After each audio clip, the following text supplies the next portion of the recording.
The wagon came up the ranch road at noon, and Caleb Ash walked out to meet what he had paid for, and what climbed down was not a cook.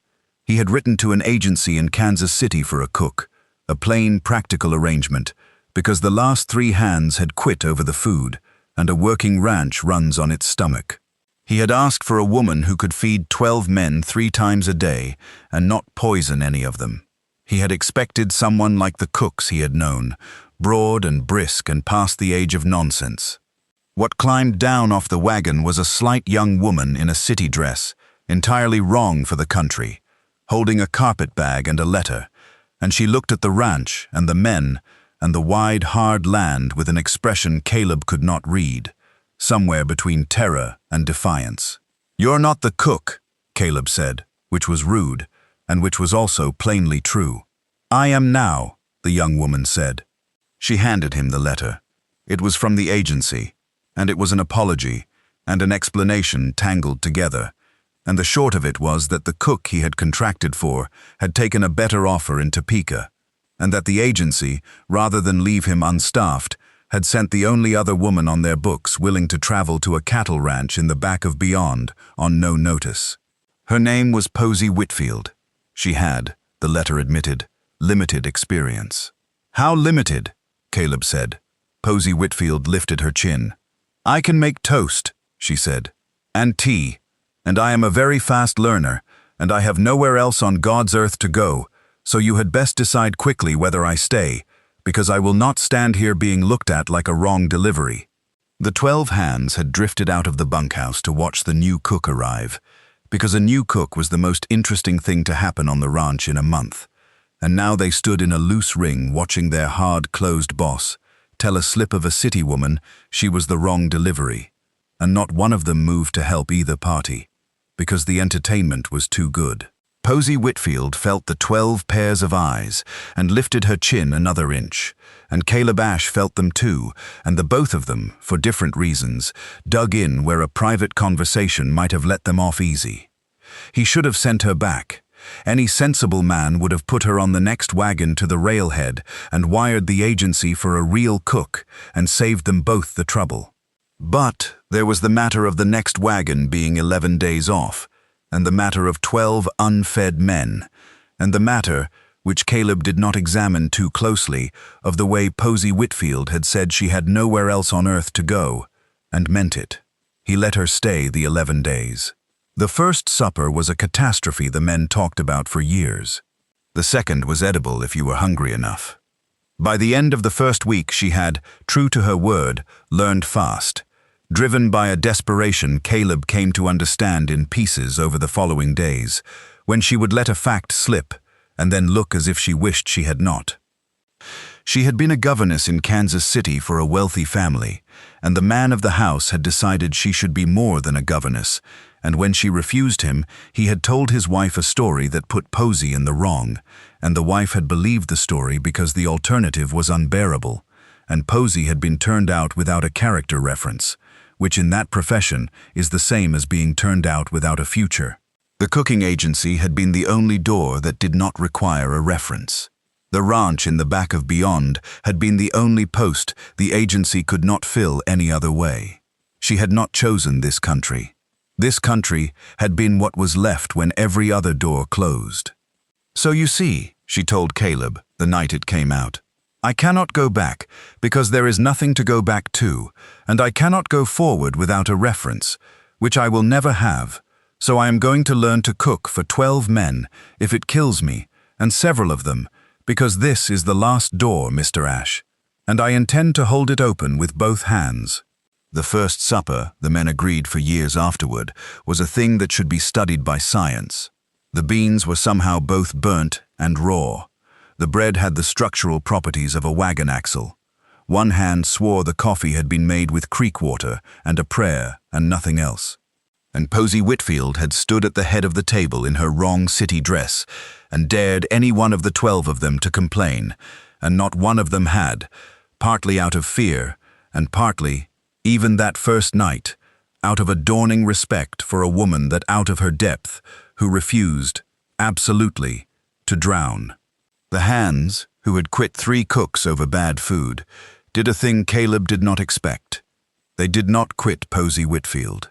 They watched her burn the first week's suppers, and try again the next morning with her chin up, and somewhere in the trying, they decided she was theirs to protect. The oldest hand, a leathery man named Tuck, who had not volunteered a kind word in a decade, started leaving her notes. Less fire under the beans, salt the meat the night before. He could barely write, and the notes were nearly unreadable, and Posy treated each one like scripture, and the food got better, and the men got fed, and the ranch held. Caleb watched it happen, and felt the shape of his quiet life shifting under him. He had run the place alone and hard for years, a closed and orderly man. And now there was a woman in his kitchen who argued with him about the grocery order, and laughed at her own disasters, and had somehow, in a month, made 12 rough men into something more like a family than a crew. The suppers got loud.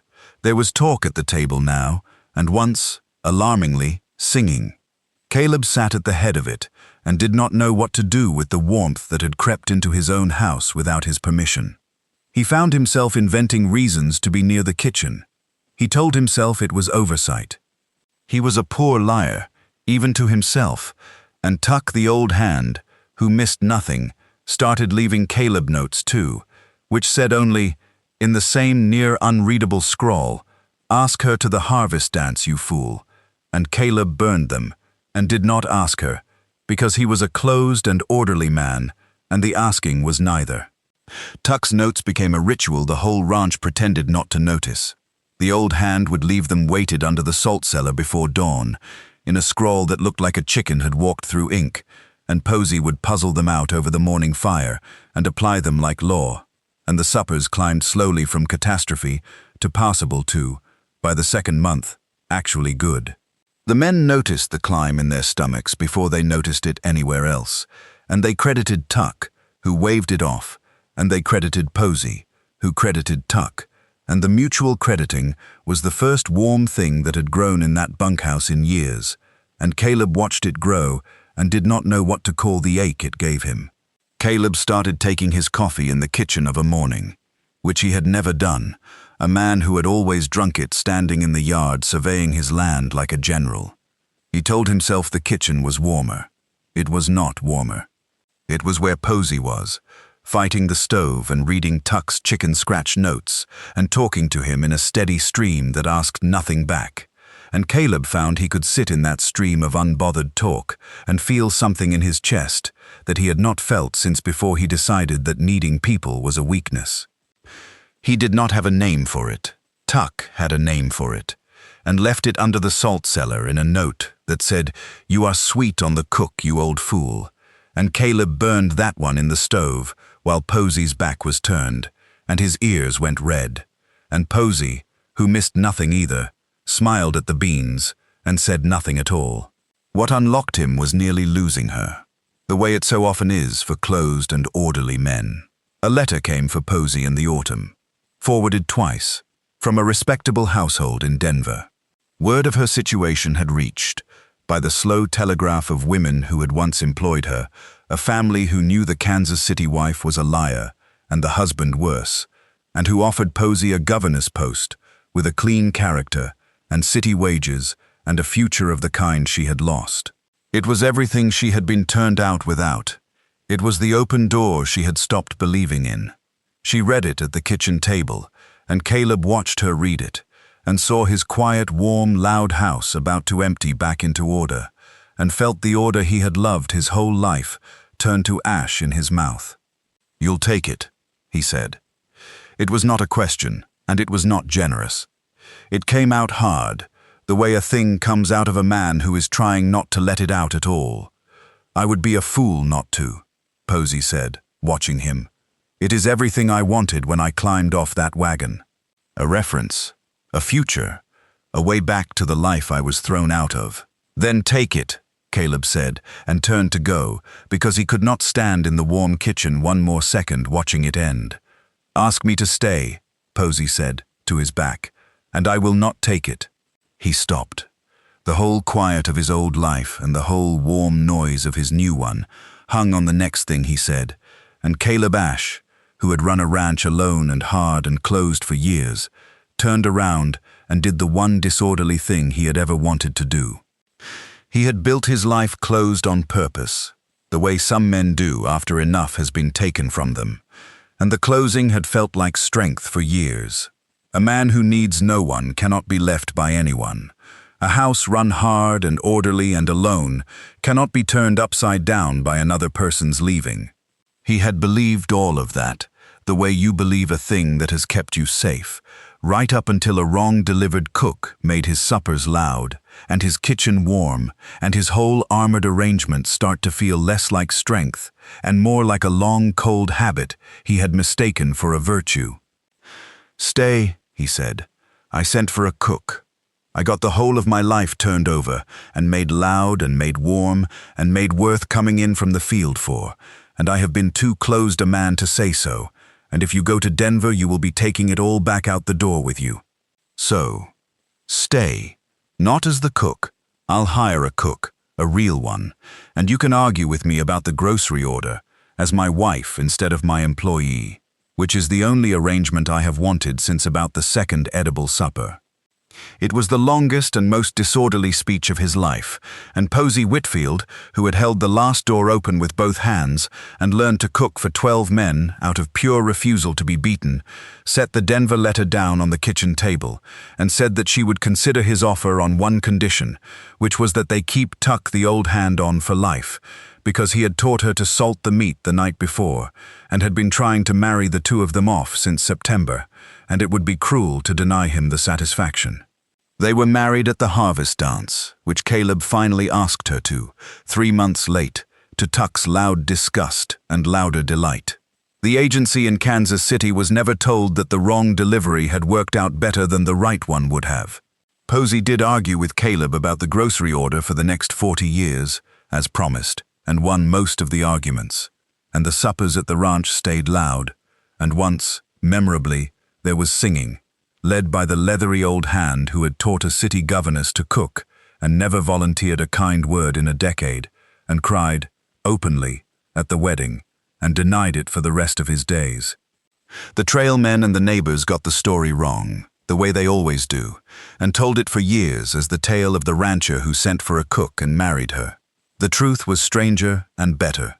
Caleb Ash had sent away into the world for a thing to fill a practical need, and the world, in its carelessness, had sent back the wrong thing entirely, and the wrong thing had walked up his ranch road at noon with a carpet bag and no future and a chin held high, and changed his whole quiet life into one worth being loud about. A man does not always get what he orders. Once in a great while, if he is wise enough to keep the wrong delivery, he gets what he actually needed instead.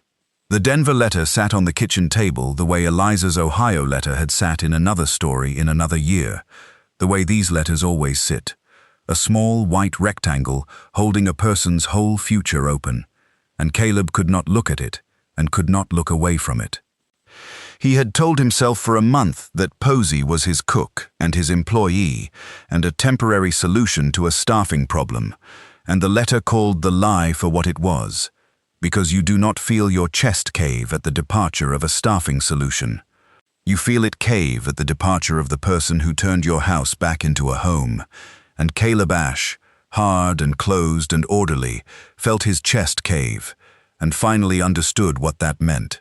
He thought of the 3 hands who had quit over the old cook's food, and of how a ranch runs on its stomach, and of how he had sent to Kansas City for a practical solution to a practical problem, and of how not one line of that arithmetic had anything to do with the way his whole body had gone cold at the words a governor's post in Denver. He had wanted order.